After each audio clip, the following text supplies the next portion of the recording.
thank you for giving us the permission to get into your privacy and share our own side of the story with you. We talk, so it's a story. My name is Trooks, John Rogers Trooks, and I will say this. I have missed you for the weekend, but it was nice. I hope you also had a beautiful one like we did. Now, remember, here we say this. Don't stop talking. It doesn't matter what it is. It doesn't matter the side you follow, who you support, the business you're doing. Have you made profit? Have you made losses? We talk. Is the government doing well, not too well? Policies going right, not too right? Loans going sideways or going east? We talk. Are we importing more than we are exporting, or we are exporting? Or is hunger on the tabloid? We talk. It doesn't matter what's happening in Africa, be it Asia, be it Europe. Who is running the race? Who is faster? Where's the propaganda coming from? We talk. It's SOUQ Pulse, and we say do not keep quiet. Thank you, and welcome to another beautiful week. It's a Monday, and we are starting strong. There's no better way than the topic we have on the table today, and I am very glad to tell you that we have a guest that will not just do justice to the topic, but educate us, enlighten us. And if possible, we might argue, but I don't think so. He has a whole lot to share. So we'll listen and glean from his wealth of knowledge. Your Excellencies, distinguished ladies and gentlemen, remember, we are still and live on SOUQ News. We are all about positive programming. So it doesn't matter where you're coming from, what you've heard over time, the magnitude of negativities that have come through whatever media you want to call it.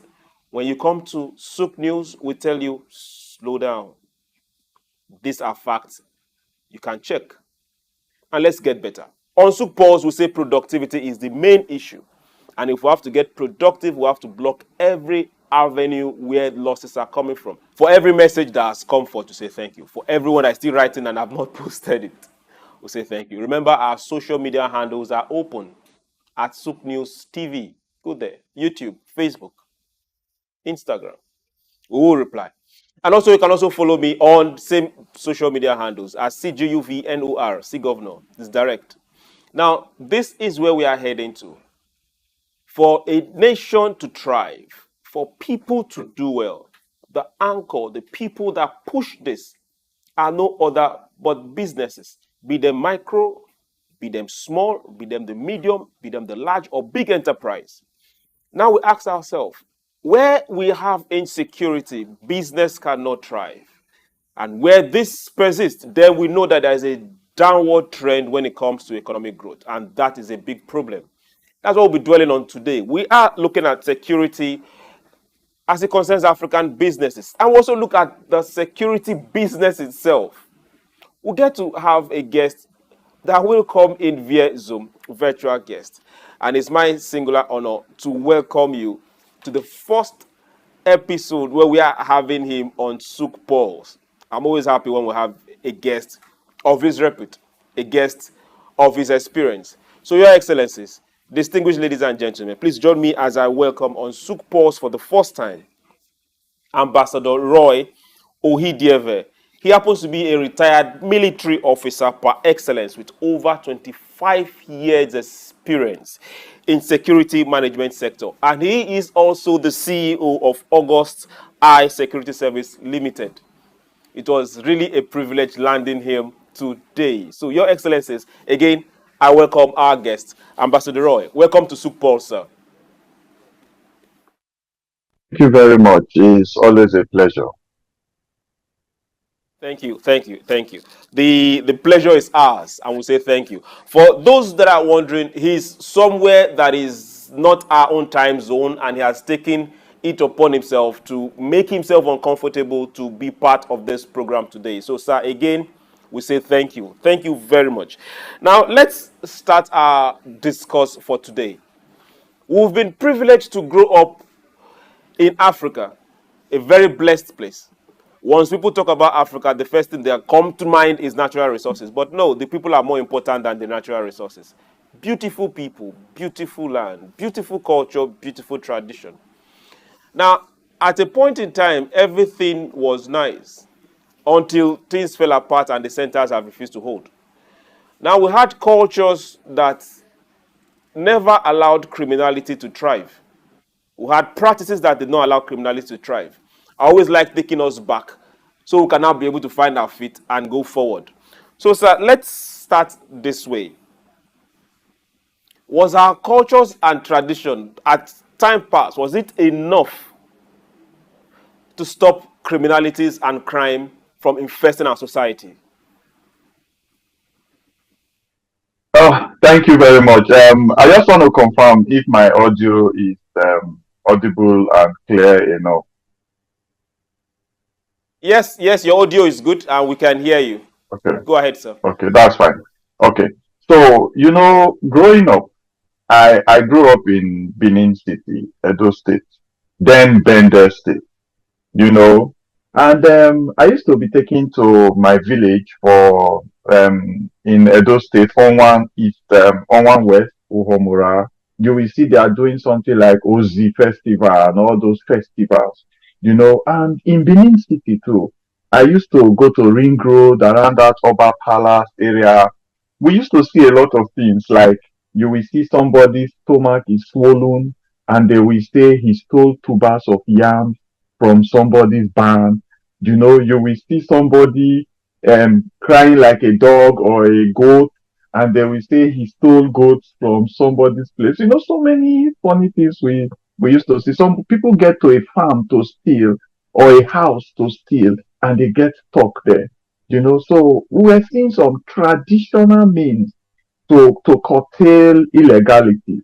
And even in the communities, we used to have some vigilante groups that were relevant to the purpose and policies they were created for.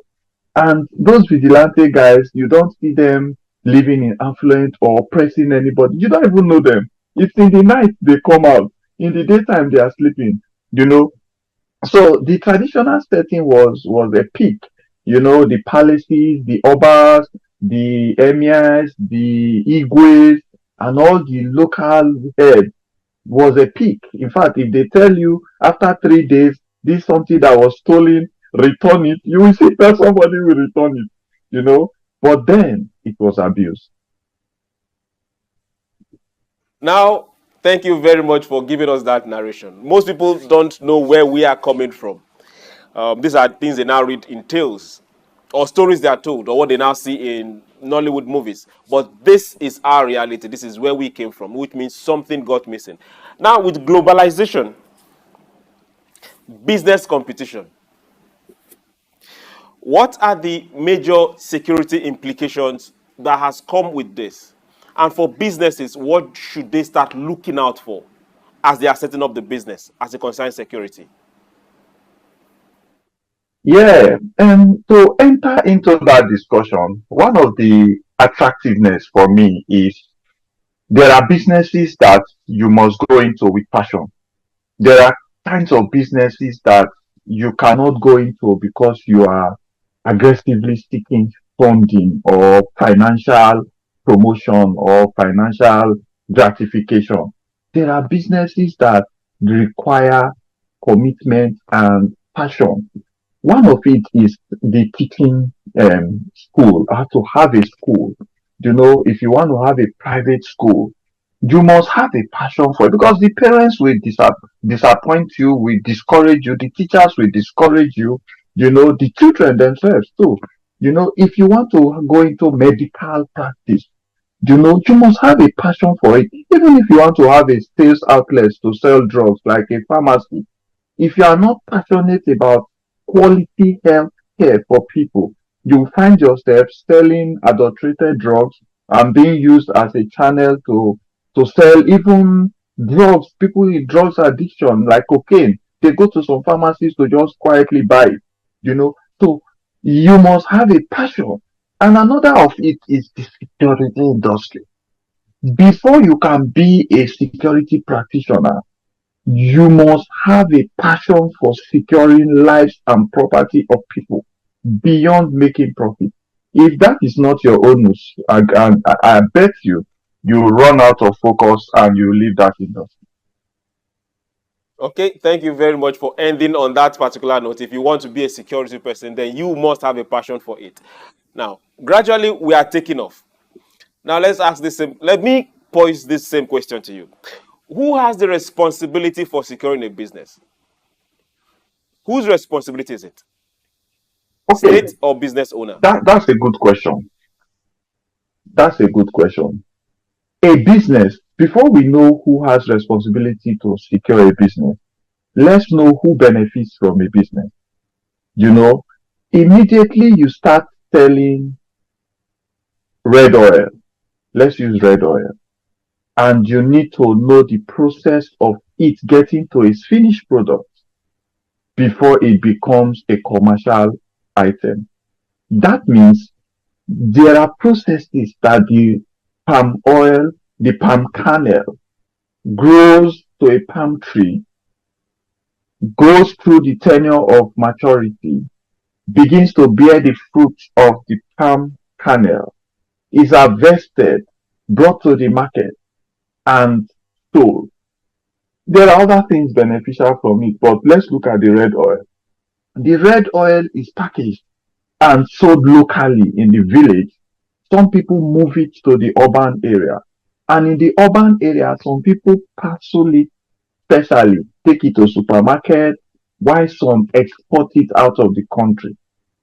Now, in the processes I've just mentioned now, there's a lot of benefit to the citizenry, to the local community where it is grown, to the transportation system that takes it from point A to point B, even to take it abroad through the water or through the air. You have the people in the state government that benefit from it, from taxes, from other things, from employment of its citizens, its statesmen. Then you have the country at large who puts it in its GDP to say we have exported XY number of gallons of whatever metric tons of crude oil, I'm sorry, palm oil outside of the country.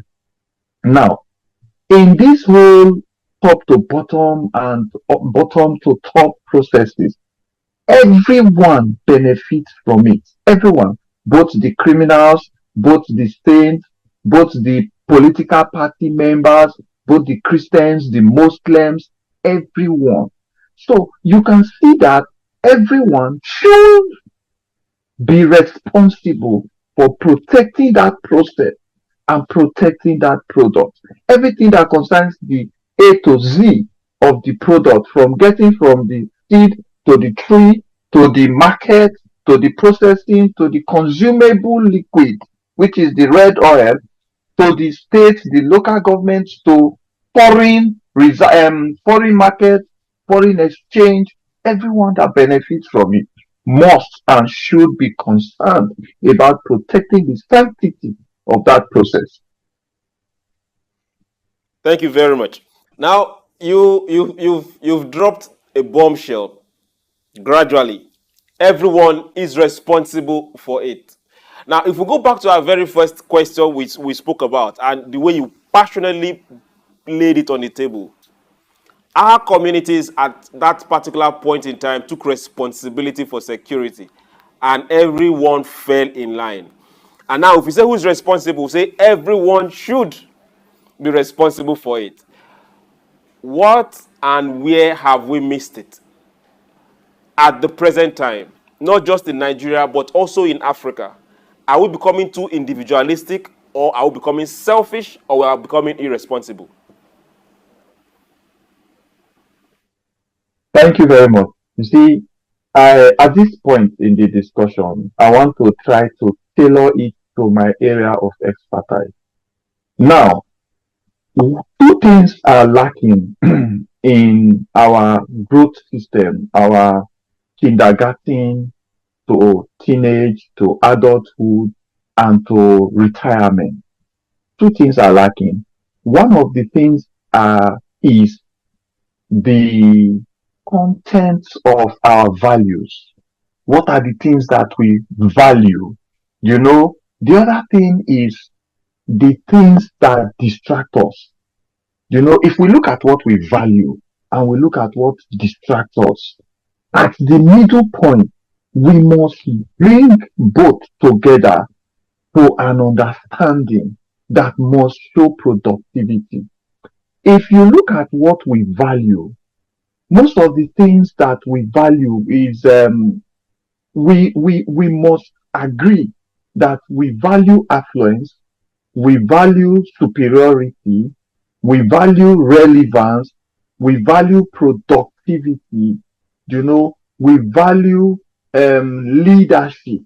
And if you agree, from the village children coming up, we value local and state and national traditional hierarchy. So you will see people see someone say is an Oba, all of them go down and lie down. You see people say an Oimai, an Igwe, and they must also give reverence. You know, but the things that distract us are those things that are like corruption, the things that are power hungry, the things that are cultism, some of those things that cut away negatively from the things that we value. So let me calm down now so that we can understand where I'm going to. Now, number one thing that we should think about is security. Security. Because as a Christian, I know that in the Bible, God created the Garden of Eden. And the first thing God did, He said, let there be light. Let there be light. And let's separate the water from the land. That is demarcation, perimeter control. He also did data management. He said all the animals in the garden, Adam should name them. You know, that is data management, ID, identification, you know, and all of those things that we need to do to keep our community space protected was given to us right from our time back. Now, if you look at the processes of businesses, every business, is it the banking sector, the financial sector, is it the production sector, manufacturing sector, exportation, exploration, every one of it. We should never have neglected the necessary input of security and safety, because security and safety goes together. Every country in the world today, one of the biggest business is security. Cyber security to control the cyberspace. The financial system is now anchored and beggingly at the mercy of cyber security. Then physical transportation of goods is also Dangote refinery. Just recently we heard about a fire situation there. That is a safety gap. So security and safety in every environment, physical security, cyber security, all kinds of gadget security, mobility security, tracking security, and educational security. We have terrorism security. You will understand all of the negativities of man and block them. So, but we need to go back into the business of security, put security at the better end of everything that we do. So, if we want to talk about building the business of farming, Nigeria is dying now. Say agriculture, agriculture, we must feed everybody. You must plant a seed. They are educating people to use their backyard to plant seed. That is not mass production. That is individual consumption. And individual consumption does not solve the problem of a country except you produce mass production. So if you need to farm, you must seek arable and fertile land. And most of those kind of places are in the outskirts. You need to secure the process, movement of equipment, residential abodes of professional participators, human beings, their life, securing their life. You need to also secure the interest of international participators and people that want to contribute their finances, like investors. You need to give them that assurance that they can physically visit the areas of production and put their input to raise the production level. And you need that assurance also to make sure that financial transactions are secured in this space. One of the way to deter is what has killed us today. It is punitive measures. I told you from the beginning that if you steal a goat, you start crying like a goat, and everybody say, hey, those are punitive measures. And the way to deter is to have punitive measures, swift and strict, you know. And today, before you see a case having a closure in a court of law, it takes 10 to 20 years. Even you, the media, you run out of followership or follow-upship ability because some system that are interested in aggrandizing crime cut you off along the way. Evans case, Wadume's case, so many other cases that I can count for you today. You will not be able to follow a closure. So to keep security as a major cross of our relevant consideration in every business. How many girls in Nigeria today that do online business? They sell clothes, they sell this, they are abducted at the point of delivery, and nobody can even trace. Even a phone number is used to collect ransom from the families of a victim. We can't use the data management system and the geofencing, of course, to be able to curb that. And we also have people that do Uber and all these taxi ride in Nigeria being also kidnapped and killed because that system also has pure and soft security. So I don't want to flash that too much. I'll let us go into other things for now. Okay, thank you very much. I know you have a whole lot. You have a whole lot to just drop down there, and we have barely an hour. Now let's go straight to security outfits. Let's look at private security outfits. Official, a lot have come into the country, both foreign and local. Now, I will want to ask you this, being a professional, with the proliferation of foreign security outfits coming into Africa, do we have any means of policy for checks and balances on this particular outfit just to make sure that they don't go and exhibit or show some excesses? That is not our culture. That is not part of us, or things that are not advantageous to Africa. Thank you very much. Yeah, I appreciate as we are transgressing gradually. So it will seem that we are getting a holistic approach to the matter. Now let's begin to stream down to private security. In Nigeria, private security from the apex, you should see like some control measures from the office of the NSA, the ONSA, because they approve the end user certificate for people that want to bring in certain high level security gadgets, apparatus like drones and other kinds of devices that we can't mention on air. You need to get the end user certificate from the ONSA, Office of the National Security Advisor. Then you are coming down, you will meet with the Ministry of Interior. The Ministry of Interior has the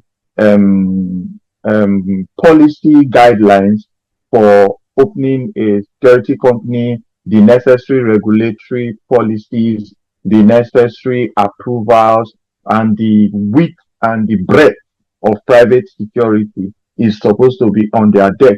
Then the regulator that is directly giving licenses to uniform guard companies is the NSCDC, the national the NSCDC is the Civil Defense Corps.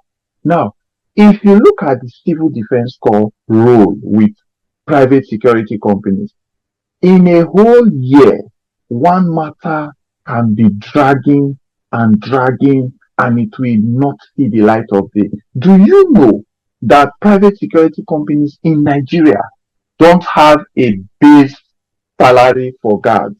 There is no base salary. If a client calls me now, like iBrand TV calls me to provide August Eye security, bring 10 guards for us, and I say it is 10,000 naira per guard, and I will pay my guard 5,000 naira. 5,000 naira will be for my administrative fee. Another person will come and meet you and say they will take 4,000 naira, and there is no way the regulator can come and say you went below par, so you are at fault. So you will see this negative competition pulling down the value and the fabric of relevant regulatory necessity. And if you look at private security companies, they are also in competition with the Civil Defense Corps, because the Civil Defense Corps also have locations where they deploy guards. As a regulator, they are not supposed to have that. Though the current DG, the boss there, is looking at it and removing his personnel that were deployed to any of those places if we report it. And if you look at the hunter and the vigilante, they are already taking away jobs from private security companies, because private security companies have approvals from the police and the civil defense corps to deploy armed men. But because of the way Nigeria structured itself, they have allowed these hunters, vigilantes to take over all of those jobs. So going further, you will see that banks and other institutions that need private security companies are maybe the ones that people run to get jobs to, because schools can't pay you properly and there's no regulatory mandate to say you cannot pay less than certain amount for security guard services. But every brilliant security CEO begins to understand that while we are fighting with that, there are other businesses in the security industry that I can go for multiple streams of income. So we have those that now register for background check services. There is now a society for personnel by private background check in Nigeria. We have those that go for technology, like concept engineering and all that. There are those that now group themselves in technology and gadgets like access control devices, CCTV cameras. So we also have those that have training institutions where you can go for training like IIPS, like ISON, and all of those ones train people on security. And if you look at the breakdown, you will now discover that there are some that also woke up to say, I can provide uniforms and kits. So they have factories where they sew uniforms, they sew kits. So these are businesses, few that I can mention, that come from the security industry. So if you look at the security industry regulation, it has been so weak and porous and driven by unnecessary competition, which has distracted it from giving a solidarity front to the federal government and the Ministry of Interior for them to begin to bring out regulations that will favor the industry. Right now, the industry is at a beggarly position. Okay. Now, before we go on the break, just with 2 sentences, can you just help me answer this question? Just with 2 sentences, because we're going on the break very soon. Now, for African private security firms and for the foreign firms that are currently working in Africa, can the African firms compete? The African firms cannot compete. Why? Because the foreign firms are brought into Africa by Africans that have the powers to approve their proposals. And these people put up a markup because they want to make money out of it, and they abuse the group of professionals that they have, and they bring these people in to take jobs which they cannot even deliver as the local institutions can deliver. And we have seen situations where they call us to come and consult for them, to come and provide breakdown contracts for them, and to give them intuition on how to exist. So Africans and Nigerians must stop patronizing foreign security companies because they don't have the local knowledge, the wherewithal, and the capacity and capabilities that our local professionals have. We've been looking at the issues of security as it concerns business. And we'll also be looking at the business of security. we have Ambassador Roy, and he has taken us to school. We are still in that particular class, and he's still here with us.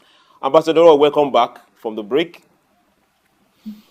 Thank you very much. It's always a pleasure. Let's go this way. Should businesses outsource security, or should it be in-house? Will you advise that they train in-house or they outsource? Okay, thank you.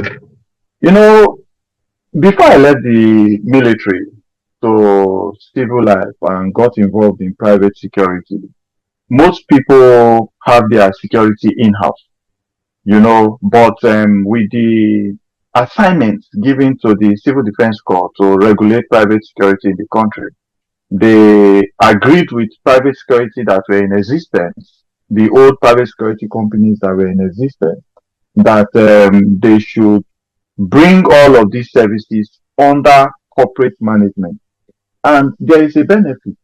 The benefit that the individuals that need private security, man guarding services or gadgets or whatever, is that they are transferring the risk to the private security company, to the private security owner. And that is why one of the mandates before you take a job to a private security company is to ask them that you want to see their insurance, to be sure that they are insured to cover your assets, the value of your assets, because definitely we all know about the insecurity going on, and we know that definitely there will be breaches. But in the instances that there are breaches, do they have insurance? That's on their own part. On your own part, do you have relevant documentation of those assets? Is it a car? Is it generating set? Is it metal cables or whatever? Do you have the relevant documentation to show to the insurance company, because it will help to close the necessary repayment of that loss? So people wanted to have their own personal security, but the regulators have come out many times to say you cannot have your own personal security because we have a private security industry for you to patronize, and you must only patronize private security practitioners that have the NSCDC guard license approval. So ask for it when we are discussing. Okay, you must only patronize private security outfits that are fully and dutifully registered. And to add to what you said, that are insured. So for everyone out there, if you're watching right now or you watch later, please remember that last part, that are insurance certified. So you won't cry later when they can't cover the losses that come your way. Now, let's also ask this question, sir. How can we pull and separate quacks from this industry? You see how I breathed. Incidentally, I was the outgoing national PRO for the Association of Licensed Private Security Practitioners. The Civil Defense and the ALPSPN, Association of Licensed Private Security Practitioners, which I was the national PRO, outgoing national PRO. There's another great guy there now, and another great team as the ESCO, heading the Association of Licensed Private Security Practitioners. We have Mr. Adigu as the current president. Now, this association is supposed to partner with the Civil Defense Corps to have a joint committee to monitor quacks, because we are also in the field. We can give them information, and we go together. But definitely Nigeria is a large space, and some people are also untouchable. So we have implored that the Association of Licensed Private Security Organizations support logistics for the Civil Defense Corps. And that has been going on. And areas where we have identified some quacks, they have been able to come in. But then that exceeds their ability to curtail the influx and influence of vigilante bodies, the hunters and farmers, and all these local groups like OPC and others that have guns, and they are able to come to man some areas, and they are paid by communities. Those kind of contracts are also supposed to go to the private security industry. Then the private security industry is also using this medium, which we are very grateful to iBrand TV, to talk to the consumers, people that employ security services. Do not employ any company that cannot show you its current security guard license, that cannot show you its task clearance, that cannot show you its letter from the Association of Licensed Private Security Practitioners, ALPSPN of Nigeria. Once you see that you are employing a security company, ask them for those things. Even their insurance, they're supposed to have an insurance that is supposed to cover the quality of products or value of life and property that is around the area of their responsibility you are contracting for. And we have also said, if the people take up this mandate to say we will not employ anyone until we are sure that the Association of Licensed Private Security Practitioners and the Civil Defense Corps can give them letters, certificates, licenses to show to us, which we can also verify. So we need people to come up to this level so that it will reduce the opportunities for quacks to take all of these jobs. It's not like people are anxious to say, don't take our jobs, don't take our jobs, but it gives a bad influence, a bad image on private security practice. People will just come up and say, see what this company is doing. And maybe that company is not registered, it's not regulated, it's not controlled, it's not monitored. So we employ people to join us in going after quack, and those that we can curtail will do that from the association and the Civil Defense Corps. Very much, Ambassador Roy. Now, I have just a few minutes to go, but I want you to touch on three things very fast before we run off. Now, the first one is this. Is it possible where we have state police, local police, federal police, and private security firms work hand in hand to ensure the safety of lives and property? It's very possible. Very, very possible. Before I go into that, now let me let you know that it's in the question, so I'm not digressing. I have written 2 or 3 times, even a public letter on a structure that will give ability for private security companies to deploy armed guards, just like it's happening everywhere. In Texas, where I am now, most of the civilians here can go for level 2, level 3, level 4 training, and they are given licenses to have arms, and they work with private security companies. That would have reduced the burden on the police and the military right now in Nigeria. Then another area that we need to understand is that the private security company, with new level of approvals and monitoring the amount they pay to particular guards, not peanuts, can absorb people leaving the police, the DSS, the military as their personnel and deploy them, especially some of the young people that leave some of these agencies. Some that come out of frustration, instead of you to be a negative in the agency, you come out and you join a private security company. Then we are also seeing that there is no competition because the DSS can utilize the private security company because of their spread to generate intelligence. The police can call the ALPSPN now and say, who do you have that have contract in XYZ part of the country? And the ALPSPN will collect its members and give the police the feedback. They will call that CEO, and the CEO will deploy himself or a trusted person to that place. Because the security guard is in the environment already, your presence will not look like an odd animation.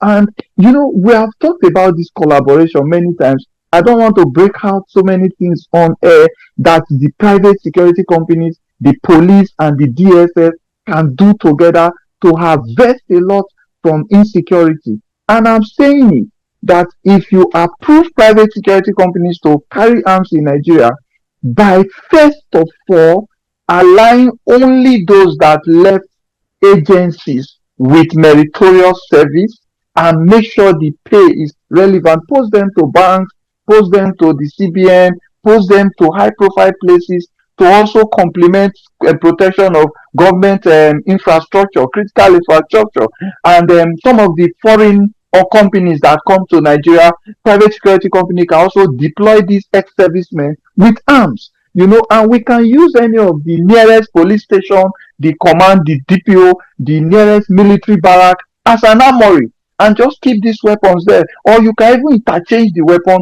at the location. If I deploy an armed man to Ibrahim TV, the one that is leaving will wait for the one that will come and hand over the arm to the person, and the place will be secured by armed presence. So private security companies are not in competition with any agency. They are a complement to every agency. Private security people have CCTV cameras in estates, in so many places that we deploy CCTV camera that clients pay us for. And if the police or the DSS don't have a CCTV camera there, can't they come to us and we give them the footage of whatever they want to see, by the approval and the consideration of the clients also, so we are not breaching any contract. So there is always a complementing point to meet. So I think that the DSS, the police, the military should harvest this industry and draw them to their chest and romance them properly for collaboration, synergy, and exploitation of their presence in the nook and cranny of the country. Thank you very much, Ambassador Roy. We are SOUQ News, as in SOUQ, SOUQ News. Thank you, thank you. Now, I want you to go with just a sentence. Now, this is one thing I have to shut my eye and get to say it. Do we have an antidote from any form of security firm, be it those with the federal government, state government, wherever they are, even in Amutekun? Do we have any kind of antidote for embezzlement and corruption? Even if we have to go back to time past. Yes, yes, we do. Yes, we do. We have structures and processes that will curtail and detect embezzlement and corruption. Embezzlement and corruption detection, curtailment, and identification is not the problem in Nigeria, sir. The problem for embezzlement and corruption in Nigeria is the whole structure corruption, like the messenger in the office, the permanent secretary in the office, the senator and the House of Rep, the vice president, the office of the president. There is always someone there that will say, how much is my own in that project? How much is coming to me in this? Even money that they want to give to women, widows that are suffering, somebody will still say, add 2 billion to it, and we will share that one. So there is embezzlement and corruption.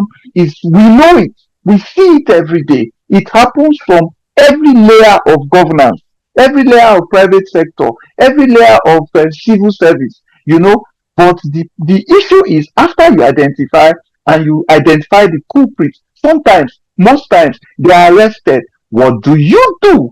Now we have plea bargain in Nigeria, and plea bargain says, return the money that you stole and go and find another one to steal. That is what plea bargain is. And most times too, you hear of bail conditions. Somebody will bail themselves with part of the money they stole, which will encourage others.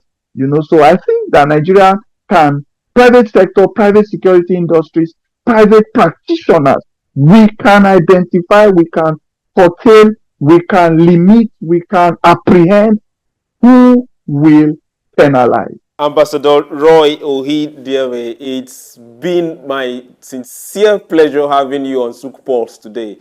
And I must confess, every Thank you single very much. minute you were here with every one of us in the station has been worth it.